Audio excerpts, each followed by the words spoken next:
Olá pessoal, meu nome é Alcione Ferreira, vim aqui trabalhar com vocês Direito Civil, a parte de capacidade e emancipação, tá? Espero que vocês gostem do meu trabalho e votem em mim para que eu possa ser professora de vocês. Bom, a questão da capacidade, né? O Direito Civil ele regula as relações entre particulares, houve aí esse foco na dignidade da pessoa humana, né? Uma mudança de paradigma, porque como os senhores sabem, o Código Napoleônico regulava as relações, mas tinha o foco no patrimônio. E a influência do nosso Código de 1916 tem essa característica, né? Como, por exemplo, o dote. Mudando de perspectiva para o Estado Democrático de Direito, a gente tem essa nova roupagem em que os indivíduos são realmente os atores principais e o bem-estar ele é buscado justamente porque as pessoas são a razão de existir desse estado e da sociedade. Bom, partindo dessas premissas, a gente pode considerar o seguinte, que toda pessoa, o artigo 1º do Código Civil, ele diz que toda pessoa é capaz de direitos e deveres na ordem civil. E com base nisso, eu pergunto aos senhores, como que nós vamos, se eu sou titular de direito, a titularidade do direito pressupõe o exercício, ou para que eu possa exercer esse direito, eu vou necessitar aí de alguns requisitos. Bom, como eu disse aos senhores, são questões que realmente elas não se confundem, elas se juntam na busca aí do exercício desses direitos, ou seja, nem todo aquele que é titular de um direito vai poder exercer esses direitos, justamente com relação à capacidade civil, ou seja, uma criança de 8 anos, ela não pode transferir um imóvel de sua propriedade. Para isso, ela vai ter a necessidade da representação dos pais, juntamente ali com a autorização judicial, é claro, e no caso dos relativamente incapazes, eu vou necessitar de uma assistência para que alguns atos da vida civil sejam praticados por essas pessoas. Bom, diante desse quadro, nós temos, né, o artigo 3º vai trazer aí a questão que está na tela para vocês, ou seja, são absolutamente incapazes de exercer pessoalmente os atos da vida civil. Está em vermelho essa questão, é justamente que com a publicação do Estatuto das Pessoas com Deficiência, agora em 7 de julho de 2015, haverá uma grande mudança no nosso ordenamento jurídico. Para isso, for necessária essa vacatio legis, ou seja, esse tempo de 180 dias para que as pessoas se adequem a essa nova ordem jurídica. Ou seja, daqui os próximos slides eu vou demonstrar para os senhores que os absolutamente incapazes não serão todos esses que constam desse rol, desse artigo 3º. Mas pensando no presente, né, nós temos aí o inciso 1, que vai tratar dos menores de 16 anos, o inciso 2, os que por enfermidade ou deficiência mental não tiverem o necessário discernimento para a prática desses atos, e os que mesmo por causa transitória não puderem exprimir a sua vontade. Então, essas são as pessoas consideradas como absolutamente incapazes. Bom, o artigo 4º do Código Civil ele já traz os relativamente incapazes, ou seja, certos atos ou a maneira de praticá-los.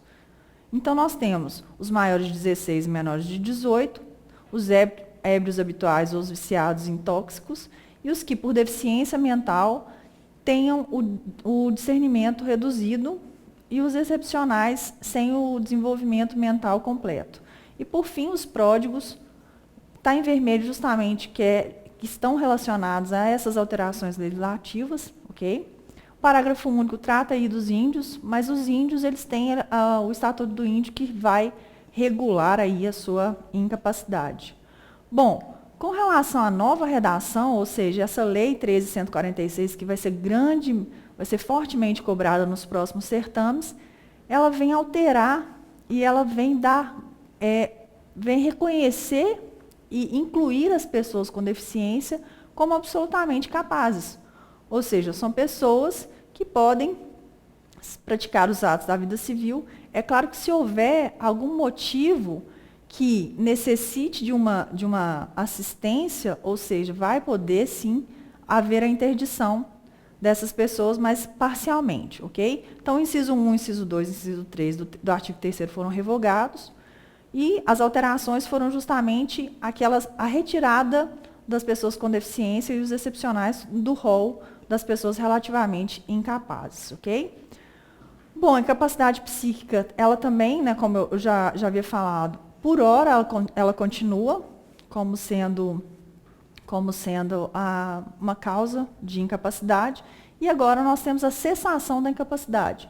Nós temos o critério objetivo, que é justamente o atingimento da maioridade, conforme o artigo 5º, caput, e nós temos o critério psíquico, ou seja, cessada a incapacidade, cessa a incapacidade quando cessado o ato que lhe originou, que é o que a gente chama de levantamento da interdição. Agora nós temos os casos de emancipação, ou seja, o artigo 5º, parágrafo único, ele elenca as possibilidades da gente antecipar a capacidade civil das pessoas. Então, nós temos o conceito, que é justamente o instrumento jurídico que antecipa essa capacidade dos menores, desde que observadas as hipóteses e requisitos constantes desse artigo 5º, parágrafo único do Código Civil. Bom, as espécies de emancipação. Nós temos as emancipações voluntária, judicial e legal, e eu venho trazer aqui um esboço de cada uma delas, ou seja, a voluntária depende da vontade conjunta dos pais, porque com a mudança do pátrio poder para o poder familiar, a decisão ela tem que ser conjunta. E vai ser através de uma escritura pública, para que haja, né, para ela que não seja eivada de nulidade, e ela deve ser registrada em cartório, aí havendo essa necessidade de eficácia perante terceiros, ok? Havendo morte ou ausência de um dos genitores, vai sim haver a outra parte, ou seja, se o pai falece, a mãe vai poder fazer sim esse ato de emancipação do seu filho. Bom, a emancipação judicial, justamente, ela ocorre em duas situações, onde há conflito entre esses pais, não chegam num consenso, e também com relação à tutela, porque o tutor ele não tem a capacidade, não tem o poder de emancipar aí os tutelados. Com relação à emancipação legal, nós temos alguns atos que são incompatíveis com a incapacidade, ou seja, havendo a prática desse ato previsto em lei, vai haver sim a emancipação, que ela ocorre em 5 hipóteses. No artigo 5º, parágrafo único, nós temos o casamento, o emprego público efetivo, tá? Cargos comissionados, eles não se enquadram aqui, a colação de grau, os concursos têm muito, o ingresso, né, no ensino superior não é hipótese, ou seja, deve haver a colação de grau em ensino superior, e nós temos também o estabelecimento civil comercial ou a relação de emprego que dê economia própria a esse menor, fazendo com que ele possa gerir os próprios atos da vida civil. Em todas as hipóteses, tanto a voluntária, judicial ou a legal, pressupõe a idade mínima de 16 anos, exceto na questão do casamento, ou seja, o artigo 1520, ele permite que o juiz autorize o casamento entre os menores de 16 anos, ou seja, esses 16 anos é o que a gente chama de idade núbio, prevista no 1517, em caso de gravidez, ou seja, mesmo não tendo 16 anos, o juiz ele pode autorizar essa menor a realizar o casamento. Uma pergunta que pode surgir: o divórcio antes dos 18 anos, faz com que essa pessoa emancipada pelo casamento deixe de ser emancipada? Ou seja, há uma elasticidade, vai e volta? Não. Na verdade, a partir do momento em que a pessoa ela é emancipada, ela não volta mais a essa condição de incapaz. Ou seja, mesmo com o divórcio ou o casamento nulo, vai haver aí, desde que esteja de boa fé, vai haver a permanência da incapacidade. Bom, gente, eu espero que vocês tenham gostado do meu material, desejo muita sorte para vocês e eu peço que votem em mim no site do Renato Saraiva para que eu possa ser professora de vocês. Um grande abraço, tudo de bom para vocês.